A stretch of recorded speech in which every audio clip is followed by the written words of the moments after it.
주님 평화. 오랜만에 이 월평동 경당에서 다시 여러분과 인사를 나눌 수 있게 됐네요. 여러분, 비유라는 거, 비유가 뭔지 아시죠? 어떤 이야기를 직접적으로 설명하기보다는 어떤 다른 사물이나 사건, 사람들을 예로 들어서 그것을 가지고 이제 더욱더 쉽게 이해시키기 위해서 사용하는 언어의 한 방법이죠. 이 비유는 잘 비유를 들으면 정말 큰 도움이 되고 이해하는데 정말 수월해지는데, 잘못 비유를 들으면 오히려 더 그냥 말하는 것보다 더욱더 이해도 안 될 뿐더러 오히려 더 왜곡되거나 듣는 사람으로 하여금 불쾌하게 만들 수도 있는, 그래서 비유는 정말 적절한 때에 적절하게 들어야 됩니다. 그런데 사실 비유라는 게 보편적일 수는 없어요. 외국에서 사용하는 비유가 우리한테는 생소하거나 혹은 이해는 되지만 와닿지 않는 경우가 있어요. 왜? 그 비유는 그 나라 역사와 문화, 그 나라 사람들의 정서와 맞물려 있기 때문이죠. 우리나라도 마찬가지죠. 우리나라의 어떤 상황에 대해서 내가 비유를 들었을 때, 외국에서 그 비유를 들었을 때 그 사람들이 내가 아는 그 한국만의 어떠한 물건이나 상황을 모른다면 이해할 수 없는 것들이 많잖아요. 예. 그래서 예를 들어서 말이라는 걸 타본 적이 없는 사람, 그런 나라가 있어요. 그런 말이라는 게 없는 나라가 있는데, 거기서 말을 가지고 달리는 말에 채찍질을 하면 뭐 더 열심히 달리듯이 설명해봤자 말을 모르니까 이해하기는 어렵죠. 그럴 때는 달리는 낙타에 뭐 이렇게 말을 하면 오히려 더 이해하기 쉽겠죠. 사실 예수님의 비유, 성경에서 나오는 비유, 그 시대 그 사람들에게는 너무나 쉽게 그 비유가 이해가 됐어요. 비유와 상징이 그 나라에선 보편적으로 사용되던 것들이기 때문에. 근데 오늘날 우리나라에서, 이 머나먼 동방 우리나라에서는 그 비유를 이해하기 위해서는 설명을 또 다시 들어야 되고 해석을 해야 되는 불편함이 분명히 있죠. 그죠? 속담도 마찬가지죠. 속담도 그 나라 문화와 역사를 반영하기 때문에 그런 외국의 속담이 우리나라에서 이해가 안 가고, 또 우리나라 속담이 외국 가서 이해가 안 가는 거 똑같죠. 이렇게 비유라는 것은 좋은 거지만 한계가 있어요. 명확한 한계가 있습니다. 근데 사실 저 같은 경우도 비유를 많이 사용하는 편입니다. 그래서 그 듣는 청중들의 어떤 보여지는 어떤 뭐라 그럴까, 연령대라던가 성별이라던가 어떤 그 목적에 따라서 거기에 맞춰서 비유를 이렇게 많이 하는 편인데, 가끔 가다가 제 판단 미스겠죠. 비유를 했는데 그 비유가 불쾌하게 다가가는 경우가 있는 거죠. 모든 사람에게 똑같이 다가가기가 어려운 경우가 있어요. 뭐 이 속담과 비유를 저는 비슷하게 보기 때문에 예를 들면 그겁니다. 참을 인자 세시면 살인 뭐라 그러죠? 살인도 면한다라고 했나요? 그런 우리 어떤 격언이 있잖아요. 속담이. 이 참을 인자, 그래서 가톨릭 교회 같은 경우는 특별히 이 인내에 대해서 상당히 중요시 여기잖아요. 내가 아무리 저 사람이 불편하고 힘들어도 참아야 돼. 참지 않는 게 이꼴 죄고, 그 사람에게 분노하는 거 이꼴 큰 죄고, 성사를 봐야 될 죄고, 그리고 참고 참다 보면 내 몸엔 병이 생기고, 뭐 이런. 그런데 참으라고 가르치는데, 여러분, 안타깝게도 우리 기질에는, 인간의 기질, 천성에는 인내심이 없는 사람이 있어요. 그 사람이 잘못된 게 아니라 그냥 그 사람이 인내심이 없는 사람이에요. 어떤 사람은 인내심이 있는 사람이고, 인내심이 있다 없다에 좋고 나쁨은 없습니다. 오히려 이런 부분이 있는 거죠. 인내심이 있는데 다른 성격하고 다른 기질과 섞였을 때 얘기를 해야 되고 나서야 될 때 안 나서요. 가만히 참고 버티는 거야. 그러한 맹점이 있어요. 그냥 내가 그냥 참고 마는. 그러면서 병이 생기고 입을 다물어 버리는 거죠.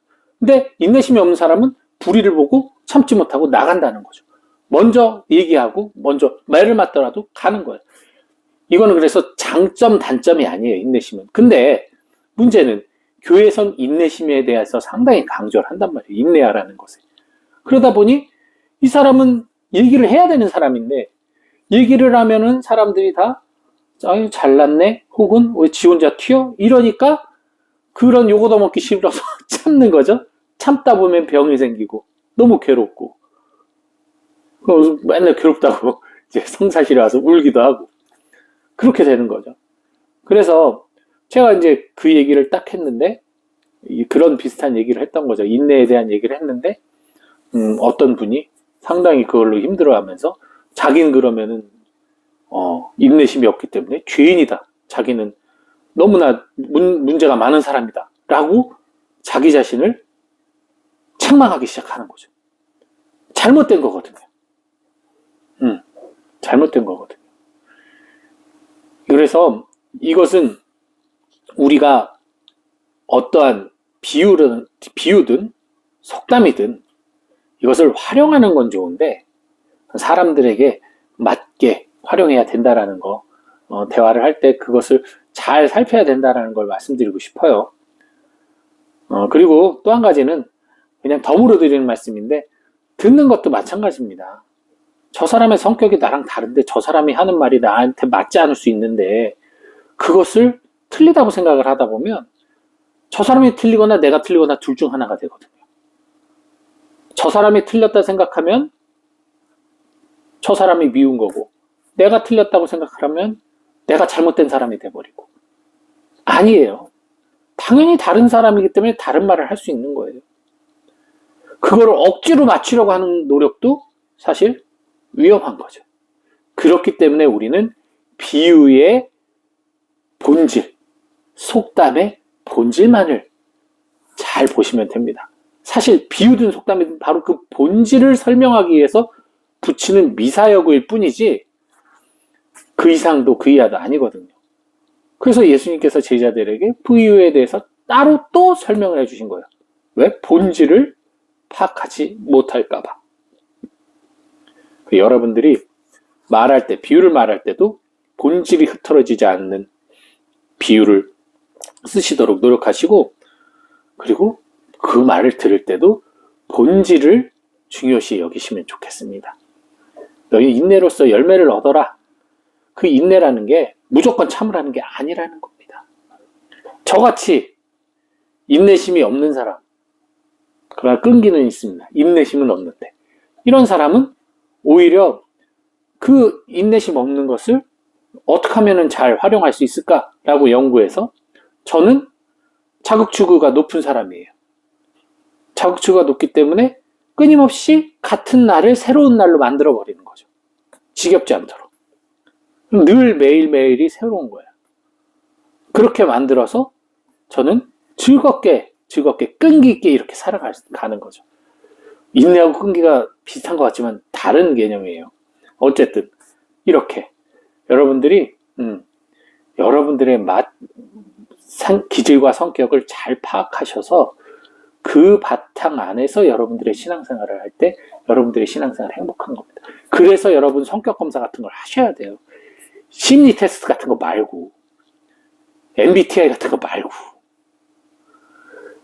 난 어떤 사람이라고 단정 짓는 거 말고 여러분들이 정말 여러분들이 원래 갖고 있는 천성 안에서 여러분들이 어떻게 살아야 될지에 대해서 정말 제대로 된 검사도 많이 받아보시고 여러분들을 알아가는 그런 시간들 가지시면 좋겠어요. 그거 뭐 대단히 어려운 거 아닙니다. 막 시간도 없고 돈도 없고 그렇게 시간 많이 안 들고 돈도 많이 안 들어요. 그 검사하는 거는.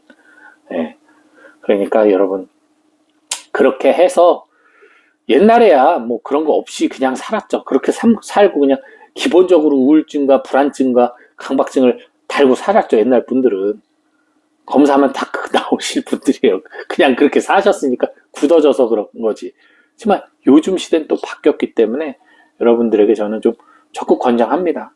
나를 알아야 내가 말하고 듣는 것에 있어서, 그리고 사람들과 관계함에 있어서 좀 더 건설적이고 가치 있게 살아갈 수 있다라는 거. 신앙인 특별히 공동체를 살아가야 되기 때문에 저희들은 더욱더 그런 부분에 있어서 민감해야 된다라는 거 말씀드리고, 오늘 저도 그래서 비유가 아닌 직설화법으로 여러분께 이것을 권해드립니다. 오늘 좋은 하루 되시고요. 주님 평화.